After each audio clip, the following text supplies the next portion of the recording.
इसका अंदाजा आप इससे लगा सकते हैं कि इनकी मांग बाहर इतनी क्यों है, इनकी जो बिक्री है वो इतनी महंगी क्यों है। जब 2020 में एक सोफा बिका था वो करीब 32 लाख रुपए का बिका था।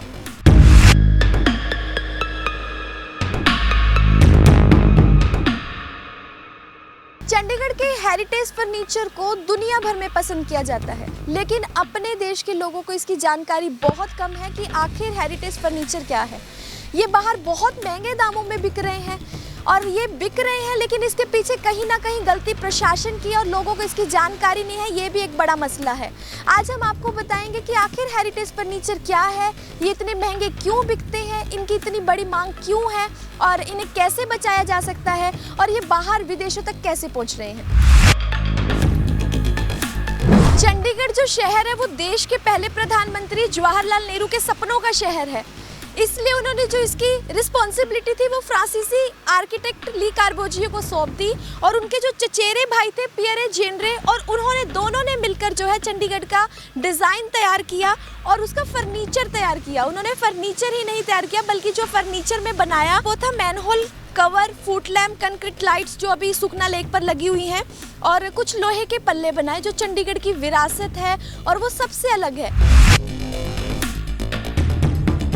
कार्बोजियो और जेनरे के कामों को पसंद करने वाले जो लोगों की संख्या है वो लाखों करोड़ों में है। लोगों को फर्क नहीं पड़ता कि उनके बनाए गए सामान की कीमत कितनी है, सिर्फ उनकी कला को देख के और उनके डिज़ाइन के सामान को लोग काफ़ी खरीदना पसंद करते हैं। दोनों ने चंडीगढ़ में काफ़ी काम किया, कई सालों तक काम किया, और उनके जो डिज़ाइन किए गए काफ़ी जो चीज़ें थी वो चंडीगढ़ में पड़ी हुई हैं।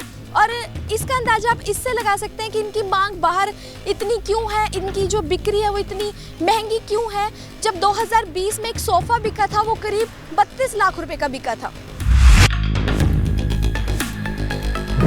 जेनरे ने पंजाब और हरियाणा हाईकोर्ट, विधानसभा, सचिवालय, पंजाब विश्वविद्यालय और शैक्षणिक संस्थान जो अलग शैक्षणिक संस्थान थे उनके लिए फर्नीचर तैयार किए थे। पंजाब यूनिवर्सिटी में बहुत अधिक मात्रा में है जिनका आज भी इस्तेमाल किया जा रहा है। हालांकि प्रशासन के पास कोई निश्चित संख्या नहीं है।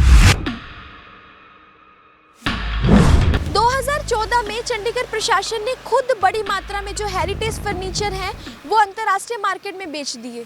उनको पता था कि अंतर्राष्ट्रीय मार्केट में इसकी वैल्यू बहुत है, जिसके बाद उन्होंने फिर से सोचा इसे बेचने की, लेकिन केंद्र सरकार ने तब तक इसको बेचने पर रोक लगा दी। जिन्होंने इसे खरीदा वो खुद विदेशी थे।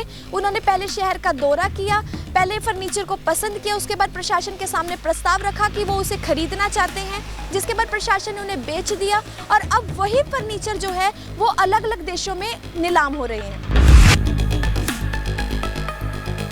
नवंबर 2019 में क्राइम ब्रांच ने पंजाब यूनिवर्सिटी में हेरिटेज फर्नीचर की कुर्सियां चुराने वाले महिला, बढ़ई और दलाल कबाड़ियों को गिरफ्तार किया और उनके पास से 35 जो है हेरिटेज फर्नीचर बरामद किए।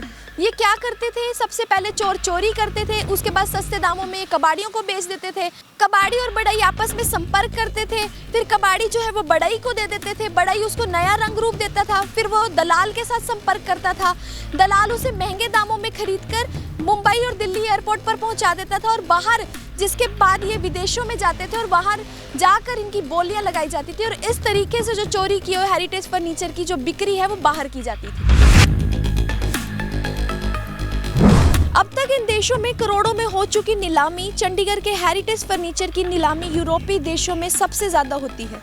मुंबई में एक बार चंडीगढ़ के फर्नीचर की नीलामी हुई है। पिछले 5 साल में विभिन्न देशों के नीलाम घरों में बेचे गए हेरिटेज फर्नीचर, मैन होल, जेनरे का लिखा लेटर और दूसरी आइटम से नीलाम घर 35 करोड़ से अधिक का कारोबार कर चुके हैं। सालाना औसत देखें तो हर साल 7 करोड़ से अधिक का धंधा हो रहा है। राष्ट्रीय और अंतर्राष्ट्रीय एजेंसी पहले से जानकारी के बावजूद इस खेल को रोक नहीं पा रही है।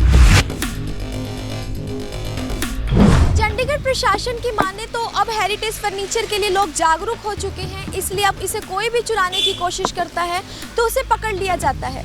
लेकिन कहीं ना कहीं तस्कर जो है अभी इस पर अभी भी नज़र बनाए हुए हैं और किसी न किसी तरीके से वहां तक पहुंचने की और उन्हें चुराने की कोशिश करते रहते हैं। जिंदाबाद चैनल के लिए कैमरामैन दीप के साथ मैं शाइना शर्मा, चंडीगढ़।